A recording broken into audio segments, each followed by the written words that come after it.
welcome to Trenny and C. We got another whiskey review for you today. Today we've got... What do we got? Relax.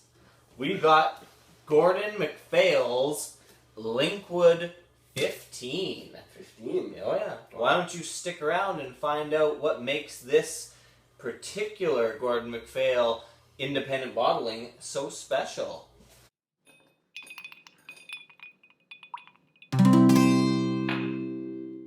Trenny and C, drinking whiskey, describing all the flavors for you and me.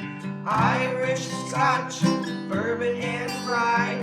If they like a bottle, they'll tell you why. Okay, we got the Gordon Macphail Linkwood 15-year-old.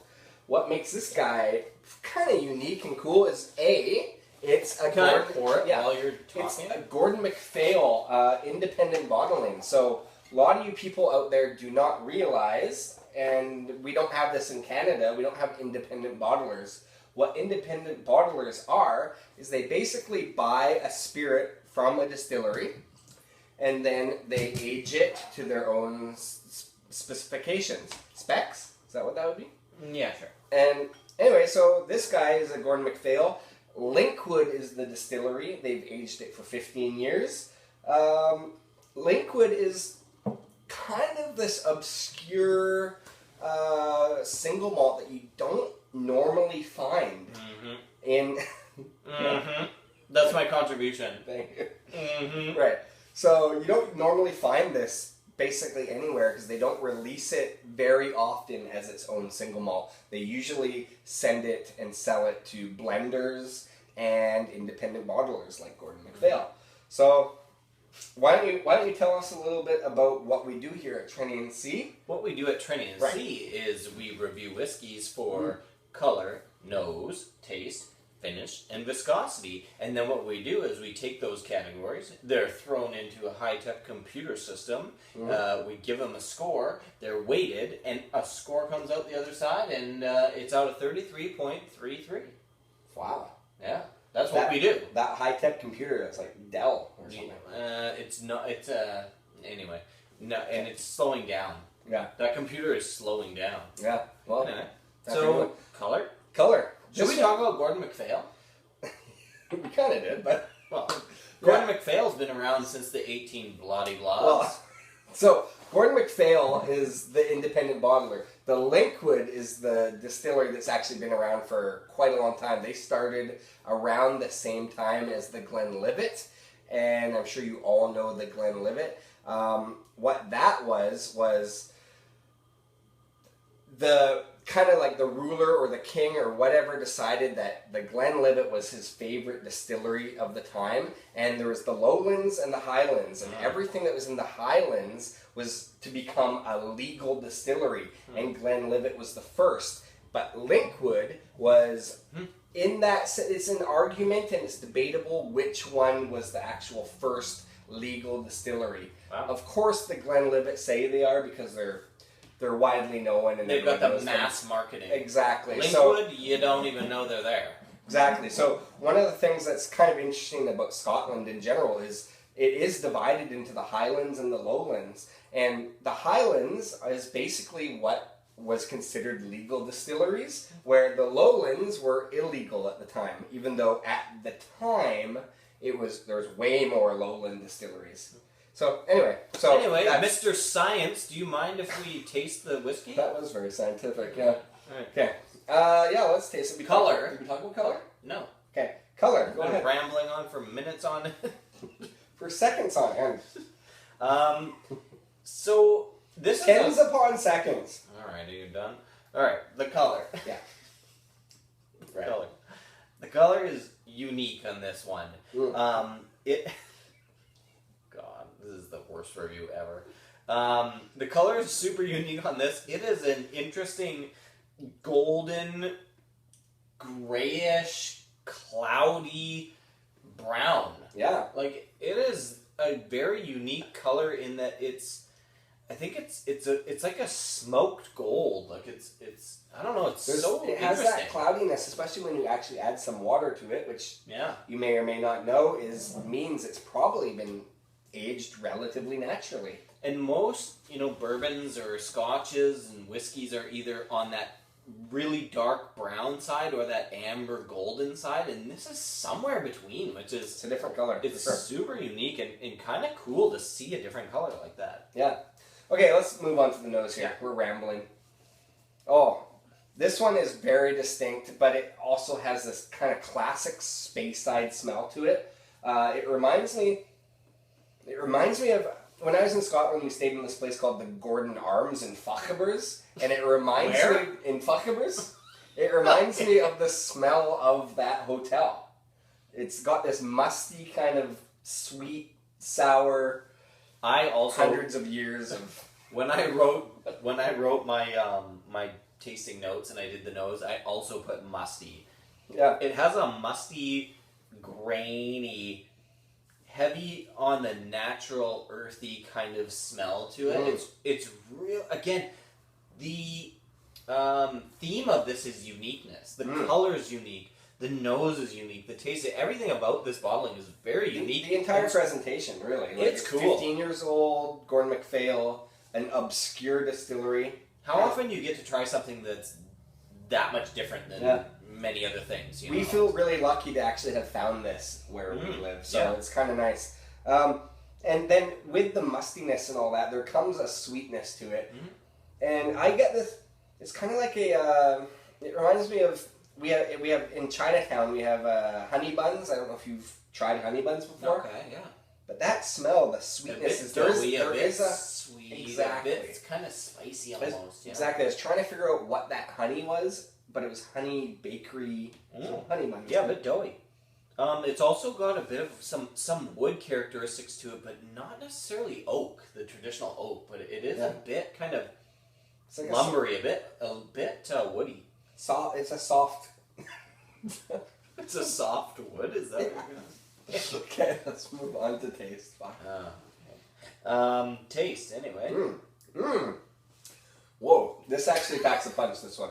It's actually only bottled at 43%, so it's not too overpowering in the alcohol department, but you can still taste it. There's a mild honey sweetness to it, and as it rolls over your tongue, it's got a bit of a mid-mouth alcohol kind of harshness to it. Yeah, not in a bad way. That's where the zap comes in. It's somewhere in the middle there, not necessarily at the front. At the front, it starts sweet and then it gets a bit kind of punchy in the middle. It reminds me of I usually say citrus in whiskey, but it actually kind of reminds me of a little bit of a rhubarb smoke. It's like if you could have that smoke and the mustiness, but the vegetal fruit note was with the tang. Rhubarb. A bit of tang, yeah. And that's where I was thinking it's got a really nice blend of salty, sweet, wood, and spice. Like all these four characteristics come together and blend really nicely throughout. I mean, like this is really unique and really delicious. These guys did a fantastic job with this whiskey, and they should be much more well known than they are. Yeah, for sure. You should be going, oh, the Linkwood 15, that's a staple. Well, they have to start coming out with just their own versions that aren't extortionately expensive, because this was an expensive bottle of whiskey. This was pricey. Yeah, but it's worth your time. Spending time with this whiskey, you'll get a lot of notes.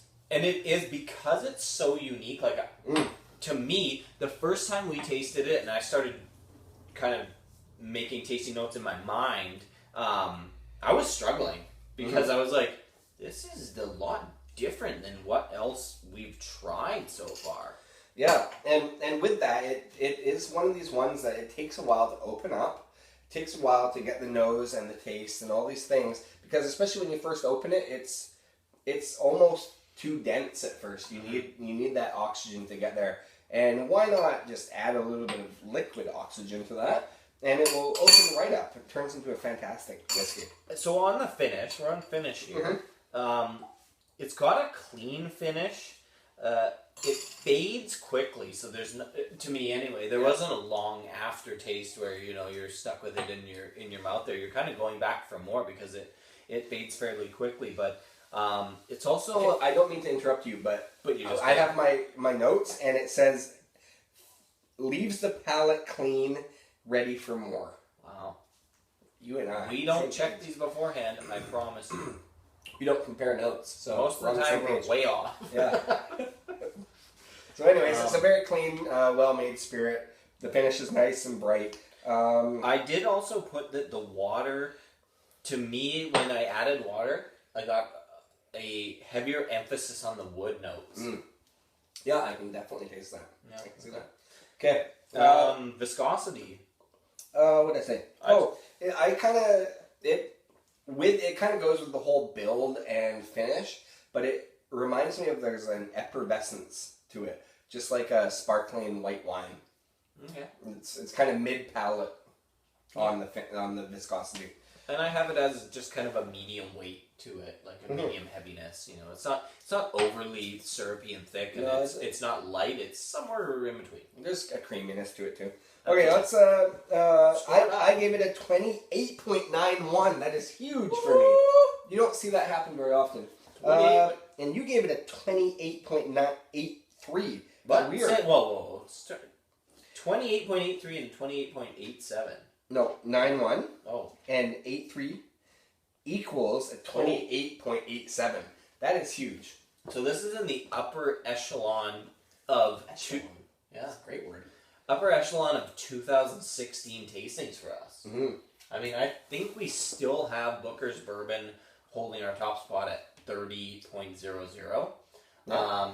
But this might be second or maybe third. Do you know what? Blanton's was pretty high too.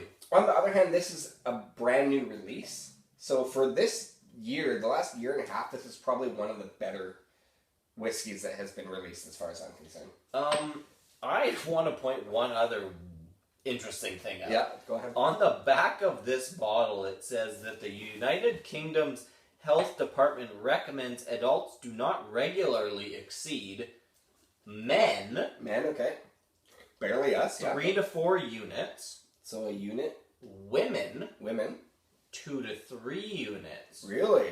Avoid alcohol if pregnant or trying to conceive. Okay, thanks. But there's a man level and a woman level. Interesting. So, And that is because this is specifically straight from the UK, and they do that there.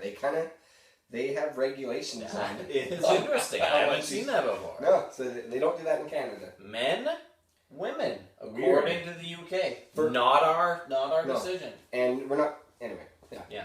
Anyway, hey, thanks for watching Trenny and See. If you ever do again, subscribe or, Check us out on Twitter, watch our Facebook. Wait, yeah, we have Facebook, watch our YouTube, all that. playlists. Yeah. Anyway, see you later. Cheers. Trenny and See.